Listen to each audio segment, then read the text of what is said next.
Jungle.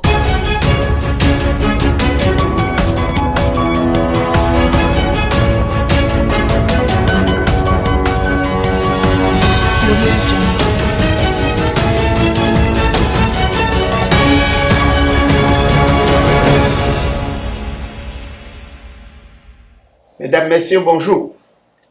Cette semaine, nous allons aborder avec vous quelques sujets d'actualité. Nous allons attaquer de plein fouet les vendeurs de miracles. Le miracle, c'est un sujet très alléchant pour les commerçants qui veulent faire de l'argent avec le peuple de Dieu. Alors, mes amis, ce sujet va être choquant et nous allons l'aborder avec beaucoup de précautions. Comme on l'a toujours dit avec nos chers téléspectateurs, nous recherchons la vérité. Nous n'avons pas le monopole de la vérité, mais nous le cherchons avec vous. Alors, mon frère Aurel, rentrons-nous vraiment dans le plein fouet du sujet concernant le miracle. Premièrement, qu'est-ce que c'est qu'un miracle? Chers téléspectateurs, nous vous saluons dans le précieux nom de notre Sauveur et Seigneur Yeshua et bienvenue à nouveau sur le site Soyons affranchis par la vérité pour cette nouvelle émission qui, nous l'espérons, va vous éclairer et va vous amener à reconsidérer tous ces hommes de puissance que vous avez toujours regardés sur leur piédestal en train de produire des miracles. Est-ce que ces miracles sont des miracles inspirés par le sous-monde ou ce sont des miracles divinement inspirés pour le bénéfice de ceux que Dieu a choisis lui-même? Un miracle, c'est un acte surnaturel. Et souvent, c'est un acte qu'on ne peut pas logiquement expliquer. Et aussi, c'est un acte qui souvent va mettre en suspens les lois de la nature pour que les hommes soient éblouis devant un tel acte. Donc, nous allons définir, parce que nous allons aborder les miracles, les prodiges et les signes, nous allons définir ces trois éléments dont nous parle la parole et nous allons les placer dans leur contexte et nous allons aussi faire l'historique dans la Bible des miracles, des signes et des prodiges. Tout à fait. En parlant des miracles, il y a des miracles qu'on fait selon l'esprit de Yahweh. Il y a d'autres miracles aussi, c'est selon l'esprit satanique. Ça veut dire qu'il faut faire la part des choses, expliquer les miracles selon l'esprit de Dieu et les miracles selon l'esprit de Satan.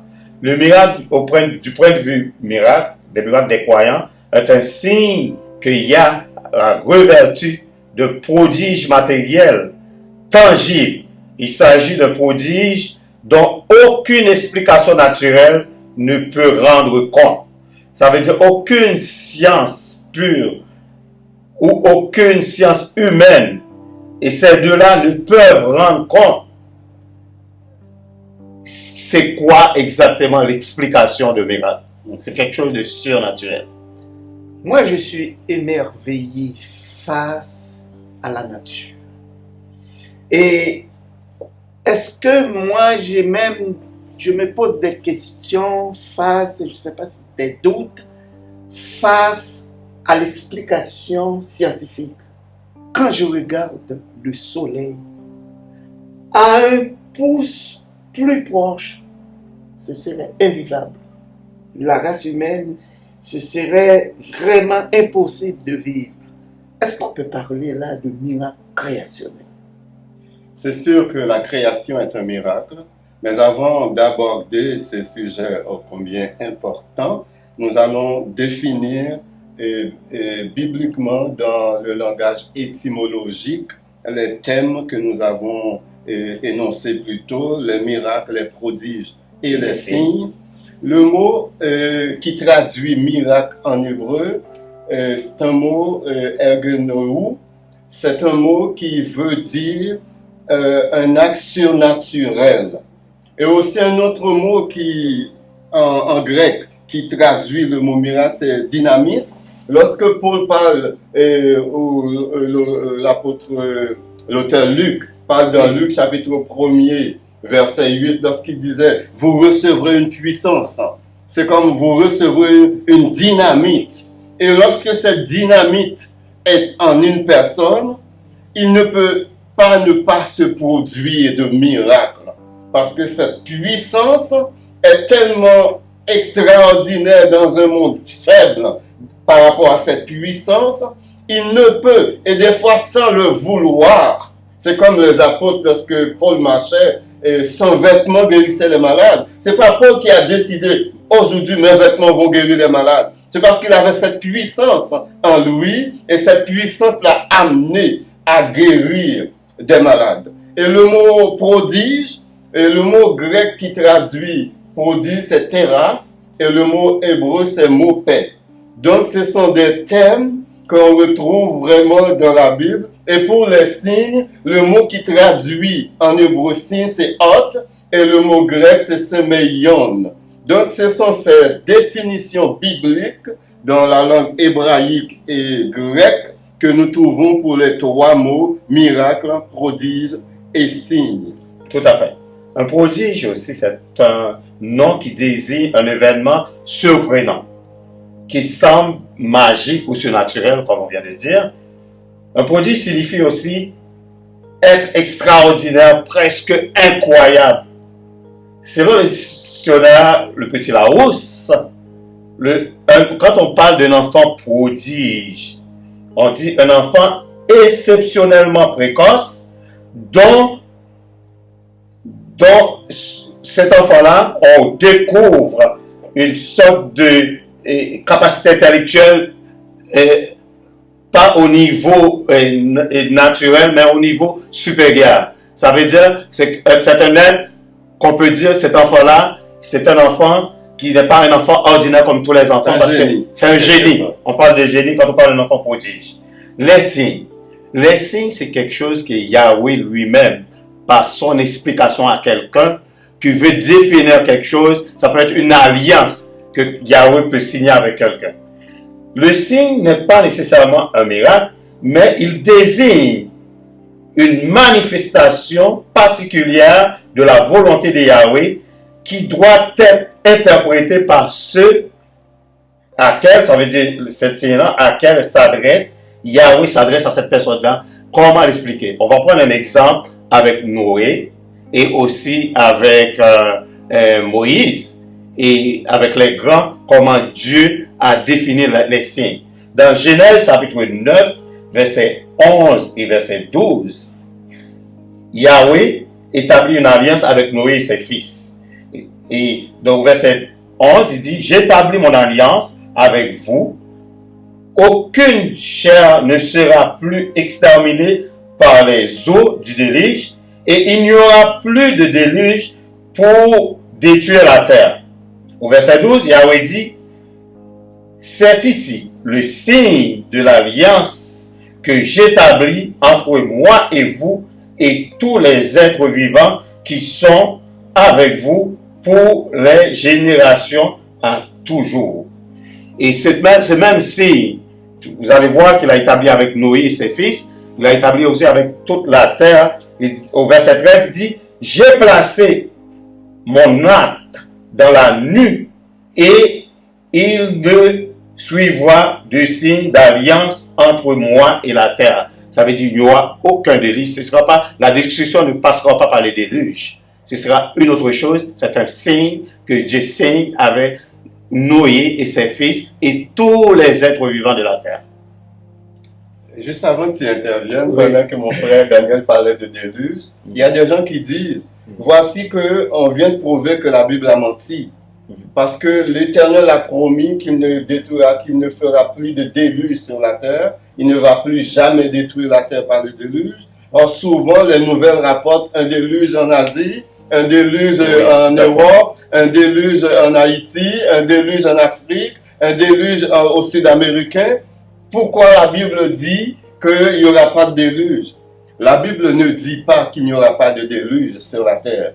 Mais la Bible dit, la terre ne sera plus jamais détruite par le déluge. Car le déluge qui a eu lieu du temps de Noé était un déluge universel. Était un déluge qui s'abattait sur toute la terre. C'est sûr, il va y avoir des déluges locaux un peu partout à travers le monde, mais la terre en tant que telle ne sera jamais détruite par le déluge parce que l'Éternel a parlé. Tout à fait. Il faut mettre les points sur les i parce que pour joindre avec nos téléspectateurs, il y en a qui par des versets bibliques ou bien des grands preachers qui les plongent dans des illusions et puis les gens se perdent. Alors il faut rétablir la vérité selon la Bible. Moi, ce que je voulais en venir par rapport au miracle, Jésus-Christ même l'a dit, ce qui m'étonne même, dans Jean 14. Et c'est comme si vous avez la foi, vous ferez même plus que j'avais fait par rapport au miracle. Mais est-ce que vraiment, et là, Jésus-Christ parle de puissance, si on avait la foi, si on avait la puissance, en regardant l'Église d'aujourd'hui, est-ce que vraiment cette puissance que Jésus-Christ parle et attend de nous, cette foi, est-ce que ça se manifeste? Est-ce qu'on peut avoir tous ces miracles-là à travers la puissance de l'Église? Ça, c'est une très bonne question. Et pour bien répondre à cette question, on va retracer les miracles, les prodiges et les signes à travers l'histoire. Et en retraçant cela, on va constater qu'il y a eu des trous dans l'histoire chrétienne où les miracles ont misérablement manqué. Et aussi, on va savoir pourquoi est-ce qu'il n'y a plus de miracles pendant certains temps. Parce que il y a eu plusieurs époques dans l'histoire de la chrétienté, dans l'histoire de l'Église, où les miracles se sont estompés. Oui. Premièrement, les miracles ont commencé avec la création, comme on disait tantôt. La création même est un miracle, parce que à partir de rien, Jéhovah a créé tout ce qui existe. Bien sûr, l'homme, il a pris de la boue, d'un élément existant, pour créer l'homme, parce qu'il voulait façonner l'homme à son image. Mais lorsqu'on va lire dans Genèse, le récit de la création, il y a un thème hébreu que la Bible utilise, et ce thème, il n'y a que pour Dieu que ce thème est utilisé. C'est le thème bara. Quand on lit au verset 1er de Genèse, je vais faire un petit peu d'hébreu. Quand la Bible dit Bereshit bara Elohim. Donc le mot bara pour créer est un mot qui correspond exclusivement, qui est utilisé exclusivement pour le Créateur. Il n'y a que le Créateur de l'univers qui est capable de créer à partir de rien. Et ça, c'est le plus grand miracle. Et aucune autre puissance de l'univers, aucune autre force de l'univers ne peut reproduire ce miracle. C'est l'Éternel seul qui peut reproduire ce miracle. Donc, les miracles ont commencé avec la création et ont continué avec Moïse. Et semble-t-il, les miracles se sont estompés après Josué. Après Josué, il n'y a plus eu de miracles parce que le peuple a abandonné l'Éternel. Le peuple a abandonné la source de la puissance qui permettait de produire des miracles. Donc, une fois la source absente, il n'y a plus de miracles. Jusqu'au temps de Élie et Élisée, les miracles ont repris. Et par la suite, il y a eu encore d'autres moments de silence où il n'y a plus eu de miracle jusqu'à la déportation en l'an 70 par les Judéens à Babylone pendant 70 ans. Je dis en l'an 70, c'est pendant 70, c'était bien avant ça. Donc, c'est un lapsus de ma part. Donc, lorsqu'il y a eu la déportation des Judéens à Babylone, et l'Éternel a utilisé Daniel pour faire éclater sa puissance par des miracles puissants et aussi les trois compagnons de Daniel, Anania, Miskaël et Azaria, connus sous le nom araméen ou babylonien, Shadrach, Meshach et Abednego. Donc, on a vu des miracles. L'Éternel est intervenu directement pour Daniel dans la fosse au lion. Il est intervenu directement pour les trois jeunes Hébreux dans le feu, surchauffés par le roi Nebuchadnezzar pour les délivrer. Et après cela, il y a eu encore un silence, plus de miracles, jusqu'au temps du Messie. Et là, pendant la présence du Messie sur terre, chaque pas qu'il faisait, il y avait un miracle. Parce qu'il était une boule de puissance dans un monde, vraiment, un monde qui ne pouvait pas supporter cette puissance. Chacune de ses paroles, chacun de ses gestes, chaque pas qu'il faisait, il y avait un miracle. Et la Bible nous rapporte un fait extrêmement important du temps de Yeshua. La Bible dit, il rencontrait beaucoup de possédés démoniaques.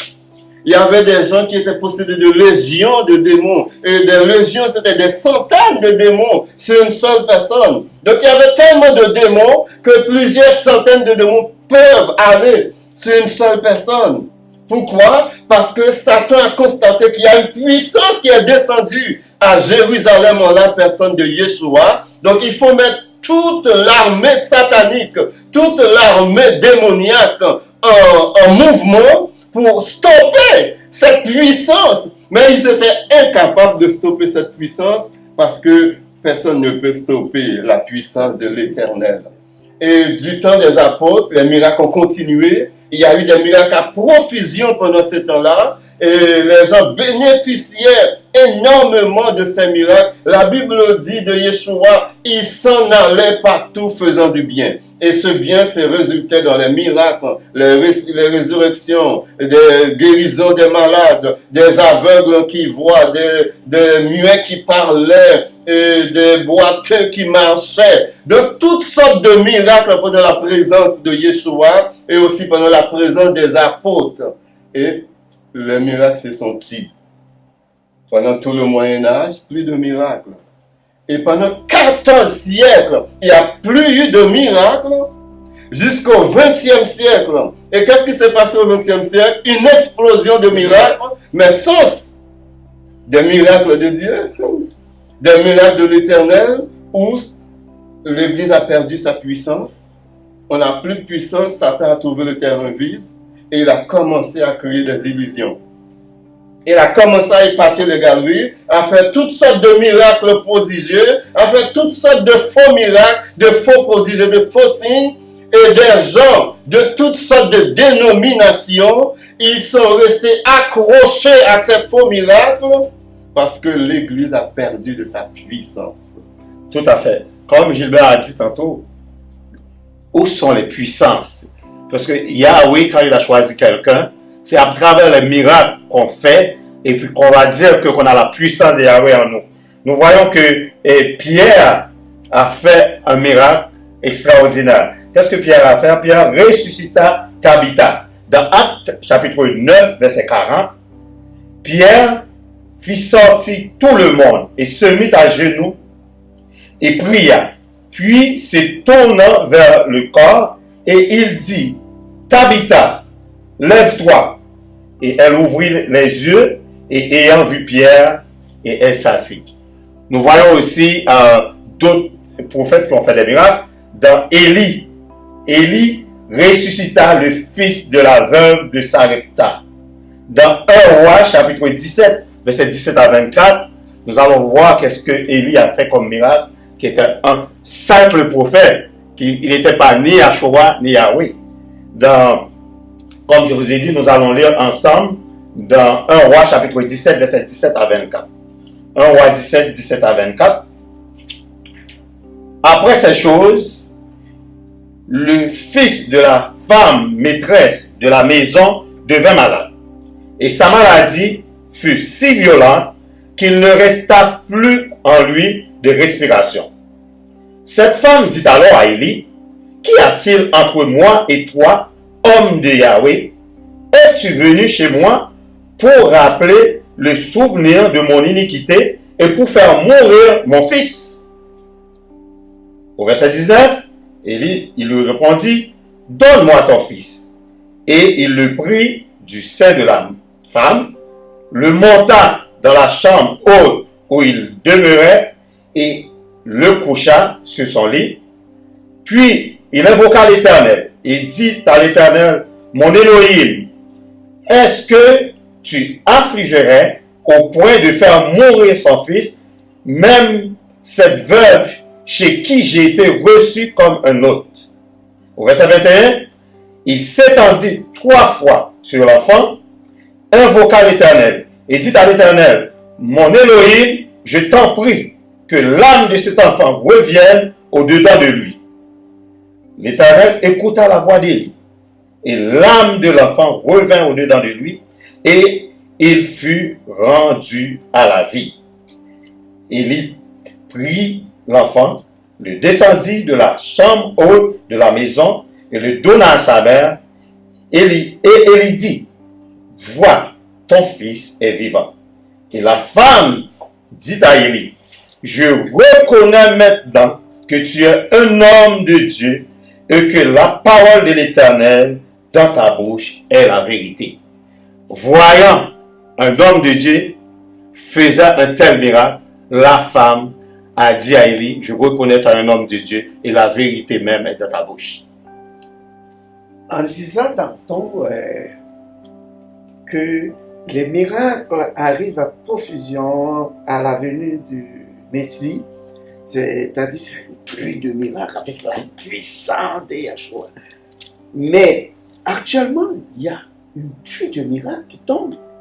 Est-ce que c'est par rapport à la puissance de ces hommes-là que tous ces miracles-là tombent à profusion? Partout, les gens courent, il y a un miracle, telle place, et puis il y a tel prophète. Écoute, est-ce que c'est par rapport à l'autre? D'où vient cette puissance? C'est sûr, du temps de Yeshua, il n'y avait pas de conférence de miracles, il n'y avait pas de réveil de miracles, il n'y avait pas de jeûne de miracles, et les miracles n'étaient pas prévisibles. Le Messie ne se disait pas, aujourd'hui je vais manifester ma puissance, je vais faire des miracles.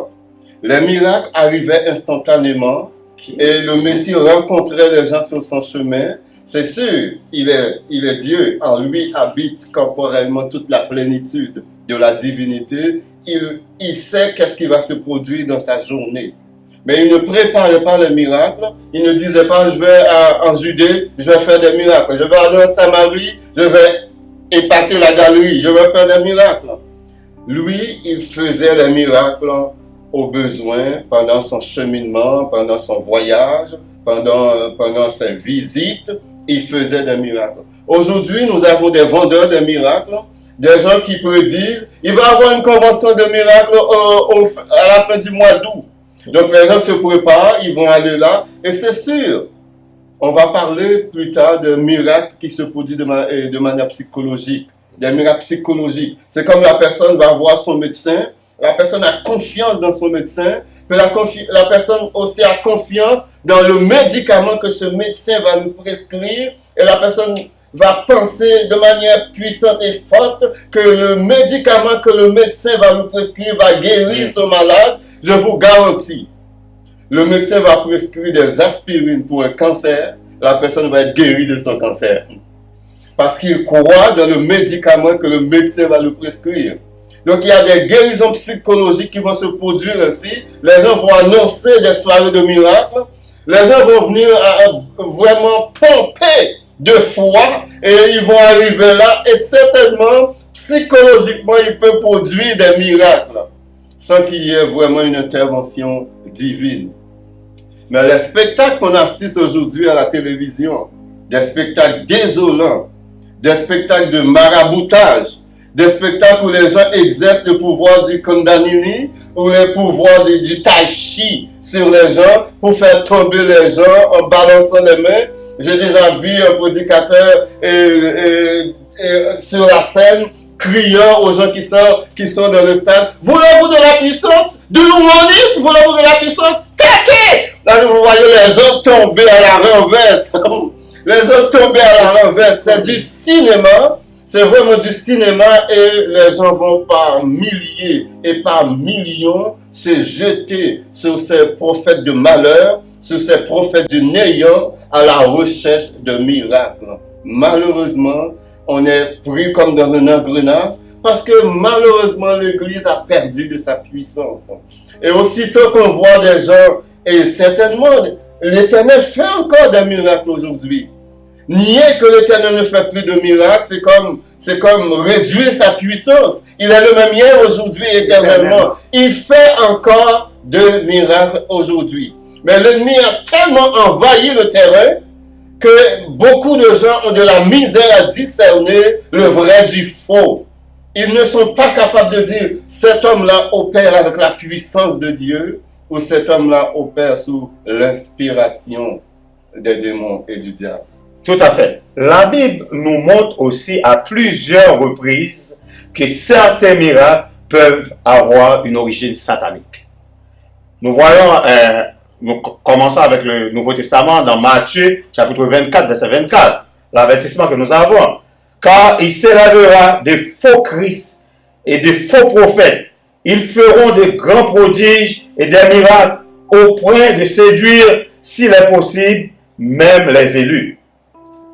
Nous voyons aussi dans l'Ancien Testament, la verge d'Aaron engloutit les verges des sages d'Égypte. Dans Exode chapitre 7, versets 11 et 12. Mais Pharaon appela les sages et les enchanteurs et les magiciens d'Égypte. Eux aussi en firent autant par leurs enchanteurs. Ils jetèrent tous leurs verges et ils devinrent des serpents. Et la verge d'Aaron, qui est l'homme de Yahweh, engloutit les verges des magiciens et des enchanteurs de Pharaon. Nous voyons aussi que Yahshua détruira l'impie par le souffle de sa bouche. Dans 2 Thessaloniciens chapitre 2 versets 8 et 9. Et alors paraîtra l'impie que le Seigneur Yahshua détruira par le souffle de sa bouche et qu'il anéantira par l'éclat de son avènement. L'apparition de cet impie fera par la puissance de Satan avec toutes sortes de miracles, de signes et de prodiges mensongers et avec toutes les séductions de l'iniquité pour ceux qui périssent parce qu'ils n'ont pas reçu l'amour de la vérité. Il y a un mot très important qui est dit dans ce passage que tu as lu. Je ne sais pas si tu as remarqué. Il va faire des miracles, des prodiges et des signes mensongers. Et ça, c'est un mot extrêmement important. Il va faire des miracles, des prodiges et des signes mensongers. Tout ce que ça veut dire, c'est qu'il va faire des illusions. Comme le maître de l'illusion, il va vous faire voir ce qui n'est pas.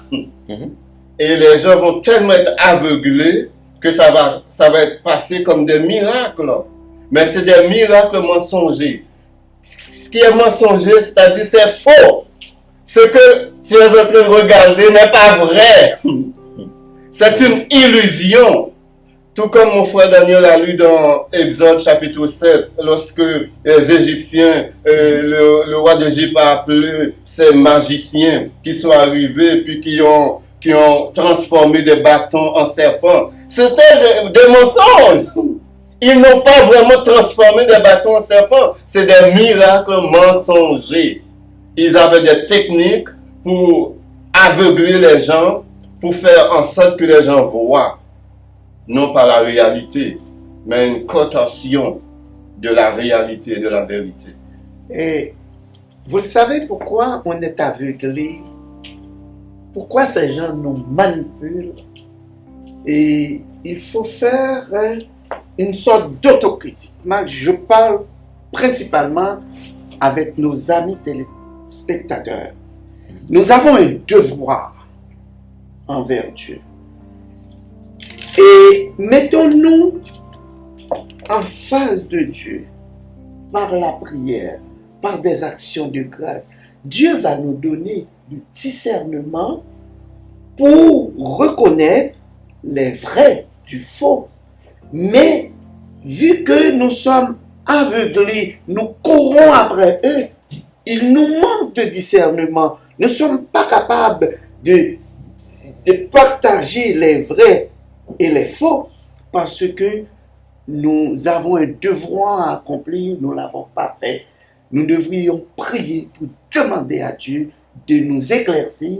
Il va le faire. Rentrez dans nos chambres, prie Dieu. Moi qui vous parle, j'ai le devoir à faire en premier et vous avez le devoir à faire après. Parce que nous cherchons tous la vérité.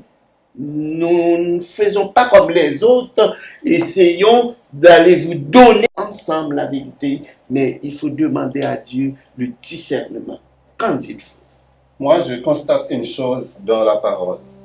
Surtout lorsque Yeshua va effectuer un miracle. À chaque fois qu'il effectue un miracle, le miracle a toujours pour résultat une transformation spirituelle de la vie de cette personne. Exactement. On va regarder dans Jean lorsque on a amené vers Yeshua cette femme adultère. On l'a surprise, supposément. Oui. Si on avait plus de temps, j'expliquerais que cette femme n'a jamais commis l'adultère. Supposément, on l'a surprise en flagrant délit d'adultère. On l'a amené vers le Messie pour qu'il ordonne qu'on lapide une telle femme, tel que Moïse dans la loi l'a ordonné. Et le Messie va regarder, il va se laisser par terre pour écrire. Et par la suite, il va dire que celui qui est sans péché lance la première pierre. Tout le monde est parti. Et qu'est-ce qu'il va dire à cette femme? Femme, où sont ceux qui t'ont condamné? Personne ne t'a condamné. Moi non plus, je ne te condamne pas, mais va et ne pêche plus. Une autre histoire, Lazare. Lazare que Yeshua a ressuscité. Lazare est devenu un problème pour les gens parce que sa vie reflétait une puissance et Lazare vraiment marchait avec le Seigneur. Un autre exemple, c'est l'aveugle que le Seigneur a guéri, qui a vu, puis que le Sanhédrin, les pharisiens, les scribes, l'ont cherché, l'ont questionné, ont appelé ses parents, ils ont dit, glorifie Dieu, c'est Dieu qui a fait ce miracle, mais dit que cet homme est un pécheur, et cet homme est devenu un grand prédicateur de la parole, allant même jusqu'à prêcher aux scribes et aux pharisiens, en disant, moi je ne sais pas s'il est un pécheur. S'il est un pécheur, ça c'est votre problème. Mais moi je sais une chose, j'étais aveugle, maintenant je vois. À un moment donné, l'aveugle va leur dire, est-ce que vous aussi vous voulez devenir un de ses disciples? Parce qu'il avait cru. Le miracle qui a eu lieu dans sa vie l'a amené à croire et à aussi conformer sa vie à être semblable à celle du Fils de Jéhovah. Aujourd'hui, la personne a 3 femmes, la personne a 3 maris, il va aller pour un miracle, il va recevoir son miracle, mais il va continuer sa vie. Comme si de rien n'était. La personne est un voleur, il va aller dans le carnaval des miracles, il va recevoir son miracle, soi-disant miracle, mais il va continuer à voler. Donc ça, c'est des faux miracles, comme la Bible dit, ce sont des miracles mensongers. Tout à fait. Les miracles mensongers, ça, c'est facile pour un chrétien de voir, de remarquer quelqu'un qui fait un miracle et cette personne-là vit dans de grands péchés, de toutes sortes de choses, et puis cette personne-là fait des miracles. Yahweh nous met en garde de ne pas participer à ces dons parce que ce n'est pas l'esprit de Yahweh. Nous allons voir aussi un miracle que Yahshua a fait. C'est un miracle, c'est quelque chose que j'aime beaucoup, qu'on en parle souvent. C'est dans Matthieu chapitre 8, versets 23 à 27. Un miracle que Yahshua a fait. Et la tempête, le titre c'est la tempête apaisée. Apaisée. Ok? Le miracle c'est que pendant que Yahshua était avec ses disciples, il s'est passé quelque chose. Et les disciples avaient peur. Et que Yahshua était dans le bateau, et puis Yahshua voulait faire un test aux disciples pour voir leur niveau de foi. Nous voyons ça dans Matthieu chapitre 8 à partir du verset 23. Il monta dans la barque et ses disciples le suivirent.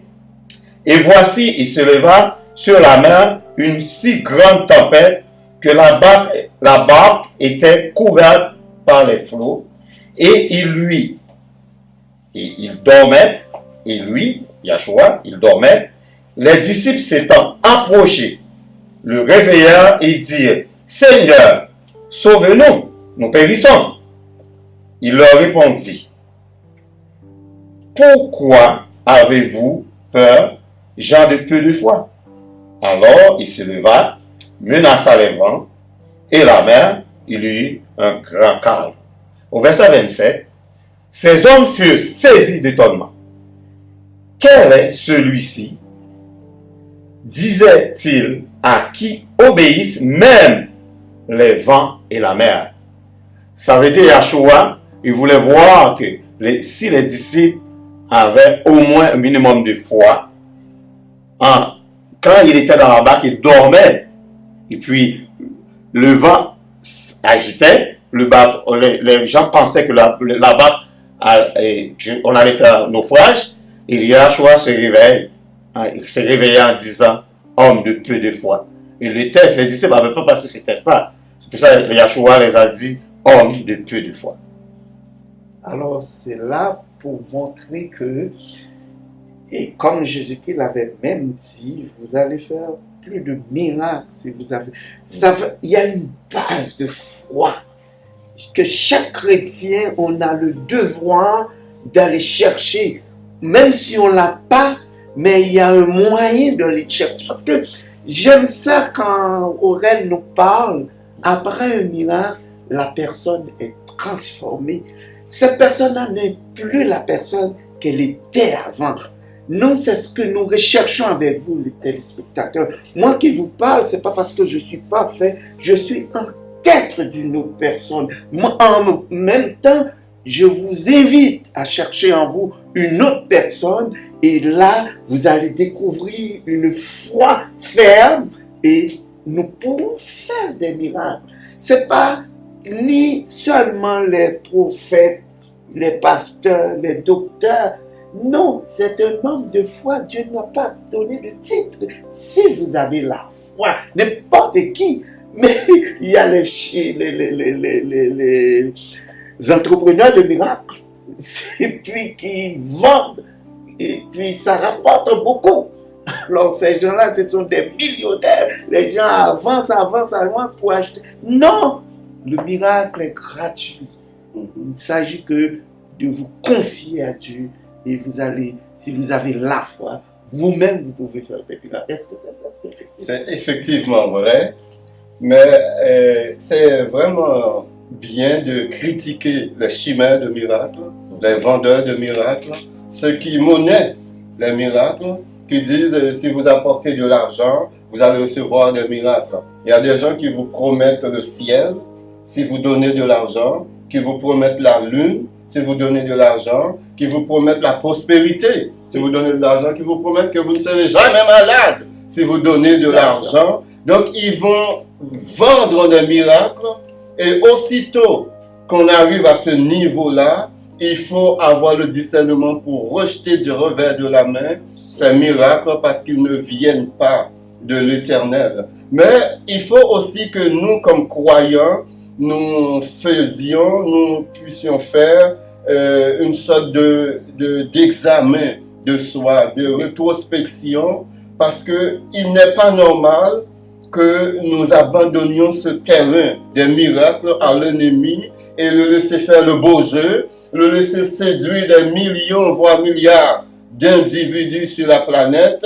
Nous restons dans notre coin, tandis que la source des miracles, c'est nous qui l'avons. La source de la puissance, c'est nous qui l'avons comme croyants. Mais nous abandonnons ce terrain, combien est devenu un terrain piégé aujourd'hui, un terrain carotteux aujourd'hui, un terrain boueux aujourd'hui, parce que nous avons abandonné ce terrain à l'ennemi. Nous n'avons plus de puissance, et je le dis à notre honte, parce que nous devrions non seulement critiquer, non seulement dénoncer ceux qui font le commerce avec les miracles, mais nous devons aller nous crier au pied du maître pour réclamer cette puissance qui est nôtre. Parce qu'il a dit, nous allons faire de plus grands miracles que lui, il en a fait. Tout à fait. Nous voyons avec l'exemple de l'apôtre Paul, quand il avait dit que nous allons faire de plus grands miracles que lui, il avait fait. Et l'apôtre Paul, dans Actes chapitre 9, versets 11 et 12, on dit que les linges et les mouchoirs ayant touché Paul guérissaient les malades. Et Yahweh faisait des miracles, ok, extraordinaires par les mains de Paul. Au verset 12, au point qu'on appliquait sur les malades les linges et des mouchoirs qui avaient touché son corps, ça veut dire le corps de l'apôtre Paul, et les maladies les quittaient et les esprits malins sortaient. Nous avons vu que le pouvoir que l'apôtre Paul avait, parce qu'il avait l'esprit de Dieu en lui, pour faire des miracles, même les vêtements de l'apôtre Paul qui touchaient un malade, et cette maladie sortait de cette personne-là, nous avons laissé ce pouvoir-là. Mais si nous laissons libre le terrain, le démon va prendre le terrain. Parce que nous voyons aussi les esprits des démons font des prodiges. Dans Apocalypse, le livre de l'Apocalypse, chapitre 6, verset 14, car ce sont les esprits des démons qui font des prodiges et qui vont vers les rois de la terre, les rois de toute la terre, afin de les rassembler pour le combat du grand jour de Yah Tout-Puissant. Ça veut dire, si nous ne faisons pas attention, le pouvoir de l'esprit de Yahweh que nous avons en nous, avec les dons qu'il nous donne, parce que les miracles font partie des dons. C'est un don, ce n'est pas quelque chose qui est acquis, c'est un don de Yahweh. Et si on n'a pas l'esprit de Yahweh en nous, ces dons-là, on ne peut pas avoir ces dons-là. Si quelqu'un continue à faire des miracles sans avoir l'esprit de Yahweh en lui, on se pose des questions de quel esprit? Est-ce que ce n'est pas un esprit satanique? Ça veut dire que ça prend des dons et nous devons avoir l'esprit de Yahweh en nous. Nous devons absolument aborder ce point, les gars, sur les hommes de Dieu sans yeux, parce qu'ils sont aveugles, qui sont remplis de puissance satanique, parce qu'ils sont souvent des francs-maçons, ils sont aussi des rosicruciens, et souvent il y en a même qui vont voir les Hongans pour avoir des pouvoirs pour faire tomber les gens, et aussi des pouvoirs de guérison, des fausses guérisons. Souvent, les gens ne savent pas qu'aller chez un Hongan ne fait absolument aucune différence que d'aller chez ces gens-là. Ils sont des Hongans, mais qui portent le titre de pasteur. Ils sont des francs-maçons, mais ils portent le titre de pasteur. Ils sont des rosicruciens et ils portent le titre de pasteur. Ces gens-là ne font aucune différence entre les Hongans, le morbo, comme on appelle, le marabout et ces gens-là. Tout à fait, parce que quand on va à l'église, quand on a l'esprit de Dieu en nous, s'il y a quelqu'un qui est manifesté de mauvais esprit, on devrait détecter cette personne-là automatiquement. Ok, alors pour terminer l'émission, nous invitons nos téléspectateurs à chercher la vérité avec nous, parce que vous avez la puissance tout près de vous. Vous courez au nord, au sud, pour aller chercher des miracles, pourtant simple, dans votre chambre. Tu pries ton Dieu. Le Dieu est à toi, ce n'est pas à eux autres. Ils prennent le Dieu pour vendre à vous, pourtant c'est votre Dieu. Il vous parle, rentre dans ta chambre, prie ton Père. Vous pouvez aller chercher beaucoup de puissance. Et ayons la foi et vous allez avoir des miracles. Vous n'aurez pas un cent à payer.